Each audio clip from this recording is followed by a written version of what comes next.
ST भाडेवाढीचा कुठलाच प्रस्ताव नाहीये असं उपमुख्यमंत्री अजित पवार यांनी म्हटलंय। आधी चांगल्या बसेस मगच भाडेवाढ करणार असं आश्वासन सुद्धा त्यांनी दिलं असल्याचं पाहायला मिळतंय।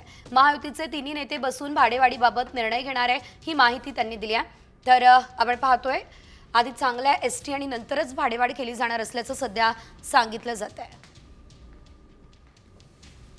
अजून आमच्या पुढे तसा प्रकारचा प्रस्ताव आलेला नाही, परंतु एक गोष्ट खरी आहे, लालपरी म्हणू नको, आपले एसटी म्हण कशाला लालपरी तांबडीपरी म्हणतोय। त्या एसटीच्या बसेस ज्या आपल्या महामंडळाच्या आहेत त्यामध्ये आम्ही प्रताप सरनाईक असतील, देवेंद्रजी असतील, एकनाथराव असतील, आम्ही सगळ्यांनी चांगल्या बसेस पुरवण्याच्या संदर्भामध्ये पहिलं आपल्याला कटाक्षाने प्रयत्न करावा लागेल। जर उद्याच्याला काही भाडेवाढ करायची म्हटलं आणि बसेस जर खराब असतील तर लोक म्हणतील बसेस खराब आहेत आणि कशाची भाडेवाढ करताय, तर आम्ही चर्चा करू आणि त्याच्यातनं योग्य मार्ग काढण्याचा प्रयत्न करू।